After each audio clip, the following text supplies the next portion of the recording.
Welcome back. The video you just saw relates to this week's discussion prompt, so I don't want to debrief it just now, but the film's relevance will become evident later in the lecture. Instead, I'd like to demonstrate how to create an empathy map by way of my own example. Our inspiration was the problem of farmer suicide in India. India is still largely an agrarian country with about 68% of the population living in the rural areas and a lot of people depending on agriculture for work. Many farmers can't make ends meet and get caught in a debt spiral. With losses and mounting debt, they see no other option except to kill themselves. It's truly a tragedy. So first we wanted to learn more about why farmers lose money in India. Water was a big problem, drought or water shortages. Crop loss for the same reason that African farmers in the video you just watched are losing money. Poor yields and low quality products. Middlemen who add little value but take a big piece of the profit margin. Low knowledge on profitable farming techniques like how to integrate technology. Lack of good agricultural inputs, so fertilizer for example. High interest loans and mounting debt were other reasons. Here's my colleague and I. We're visiting a village where farmers are struggling to make money selling milk. We're embarking essentially on the same field work you're about to do, using immersion, observation, and engagement tools to get the information on our target group and learn more about the problem. We also had some of our own assumptions, which we listed. We thought that the farmers weren't taking care of their animals, either because of low acumen or because they didn't have access to things like veterinary services. That they were disconnected from their markets, meaning that they were selling to middlemen. That there were no demand for their products, either because there was a glut, too many dairy farmers in the area, or because the products weren't good quality. So this is what we thought we'd see. This is in fact what we did see. It's a beautiful village. Turns out it's a tribal village. The people are migrants and they're highly marginalized. You can see here in the upper left-hand corner is a woman wearing a traditional tribal outfit. The village has an excellent water source for irrigation, overcoming one of the big barriers to farming. Their crops are quite diversified, and so they are doing traditional crop farming as well as dairy farming. They are poor, but not living in abject poverty. Many of them have small and tidy but very nice houses, mostly with tile roofs, which is a sign of a certain level of wealth. They have enough to eat, and most are at least semi-literate. Many were literate. This is a typical household cow shed, where a small dairy farmer might have a couple of cows in a corrugated iron shed outside of their house. Generally, they don't have a lot of property here, maybe enough to grow some cow fodder and some vegetables for the family. So water, again, is not a problem. They actually have a water tower which serves the household needs in the village. There's taps so farmers can water their cows and use water for their households and grow very nice animal feed. The cow care also was pretty impressive. We didn't see a discernible difference between the roles of men and women. They seemed to be doing everything in terms of milking, feeding, moving, and watering the cows. The cows all looked quite healthy and in good shape. We also noted the cows are tethered and not penned like they are in the United States. Milk was gathered in each household after 2 milkings generally, and then taken to a collection point in the village, which you see here on the right-hand side, where the milk was sold to middlemen at the end of the day. Now we need to segment our target market. So remember the video? Rather than focusing on all dairy farmers, we're going to focus on more specifics and segment them by characteristics related to the problem.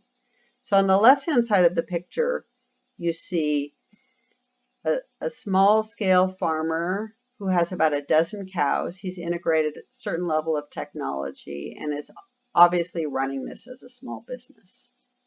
On the other side, we see someone with just a couple cows and manual milking. So This is who we've decided to focus on. Subsistence dairy farmers with 1 to 5 cows, and those that have the aspiration to grow their business. So that's who we're going to talk to.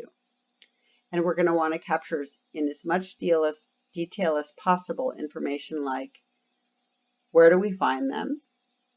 What are demographics related to the problem? So in this case, it would be ethnicity, income, maybe their vocations, and also lifestyle characteristics. So for example, if it's a husband and wife or a family, do they both work outside of the home? Are they working at home? Are they living entirely off of their dairy farming, or they have other livelihood activities? So finally, here's our empathy map. This is a better way to help you understand the needs and wants of your target so you can create more effective solutions.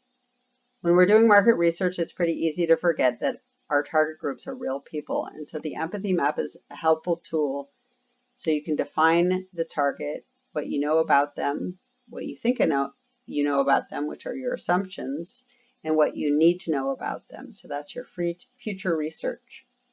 So the empathy map allows us to empathize with our target group, to understand what they think and feel, what they see, things around them or maybe things other people have, what they hear, what are people telling them, who's influencing them, and what are they saying, what does the target group member themselves say, and importantly, what are their actions? What are they doing? It's important here to note that some of the information is going to be visible and evident, what people say and what they do, whereas other information can only be inferred. What do they think? How do they feel? Next, we consider pains. These are fears, obstacles, problems, challenges, frustrations that our target group is trying to overcome, and then what they have to gain by overcoming those. This is the attainment of their wants and needs, how they measure success, and what they aspire to. Here's our ideal target. We're calling him Robbie. Robbie is not a real person, but rather a compilation of the characteristics of our ideal target and all of the people that we've talked to. So in our profile, Robbie is a 31-year-old farmer. He's poor. He lives in a small house with a thatched roof and has a very, very little bit of land for growing vegetables and cow fodder. He is a minority from lower caste, and he lives in this village, which is about an hour away from the city.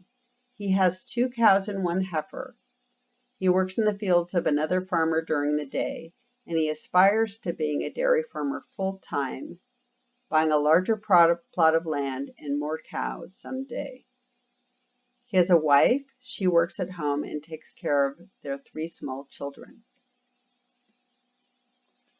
So here's our empathy map for Robbie. Robbie thinks that he does not know how to sell milk profitably. He feels a lot of pain and fatigue from working all the time. Yet he sees that other farmers are making good money. They're selling good quality milk, and they're selling direct, not through middlemen. He hears that there's ways to increase the quality and quantity of his milk. And he says he wants to make more money selling milk. But what does he do? Well, he sells to the middlemen at low prices, and sometimes he adds water to increase the volume of the milk. So Robbie's pain is that the middlemen take most of his profit and he can't get good prices for his milk. His gain is to find new ways to make more profits on his milk sales. So here's your assignment. You're going to prepare an empathy map. You can hand draw it or do it on the computer. You want to place your ideal target in the middle, create a name for that target and a profile of that target person's characteristics. Use the empathy field guide as a guideline for immersing yourselves in the target group's experiences, observing your target group's behavior in the context of their lives, and engaging with the target group through interviews. Also, the empathy guide gives you some information about how to construct those interviews. Once you've collected your information, reality check your findings. And you can do this by talking to a social entrepreneur or an expert working with the population. And finally, remember to set up a following meeting to test your prototypes, which will be your next assignment. Bye for now.